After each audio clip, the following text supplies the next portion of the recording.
I know you post a lot about the pandemic and some of the blunders throughout it, and it still seems like we're going through those blunders, which is a little remarkable because you thought it was over and we could, get past this and go back to some normality. But where do you see things going now as far as medicine? Do you see that, will they double down in a sense with big pharma and everything and continue kind of a draconian approach to medicine of, do this, have to do this, mandate, don't care about lifestyle whatsoever, just keep, getting kind of boosted and these sort of things? Or do you see the opening and opportunities for, these community cures to be implemented, for new practitioners to come out? Because we need more practitioners anyway, right? There's a shortage. Yeah.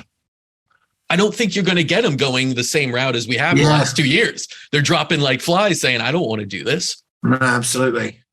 Man, I think it's both simultaneously, right? Yeah. I don't see any, I don't see any, the sort of draconian paternalism part of medicine is only getting stronger. I mean, you see, like with the child recommendation for the vaccine, right? They even threw out the advisory board that would advise them. Like, they don't even ask the advisory board if this is a good idea. So, it's going more and more off-piste on that end.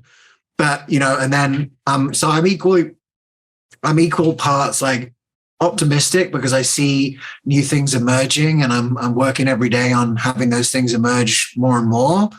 But yeah, I don't know where the bottom is for, the powers that be, and, how little like humility and accountability do you have to like make so many bad choices. I actually saw it. There was a thing yesterday in the Atlantic saying, hey, should we have an amnesty for all of the super made? And I was like, I think maybe let's start with some accountability, for those choices before we have an amnesty, because ultimately, I mean, there's lots of people that have a right to be, sad about what happened in the last 2 years. I think, I think obviously the children is a huge issue. Mm-hmm.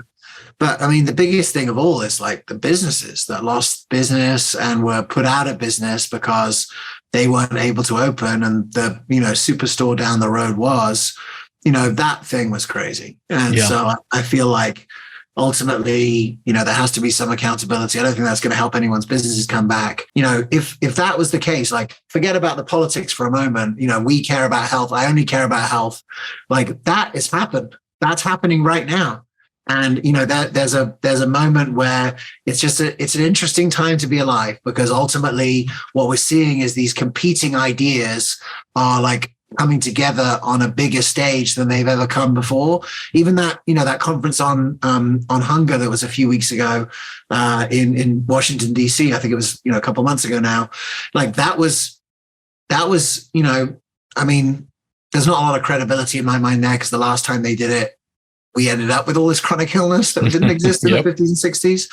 But at the same time, the American College of Lifestyle Medicine donated 100,000 trainings in lifestyle medicine to physicians and providers across the country. So, I think simultaneously things are getting worse and getting better.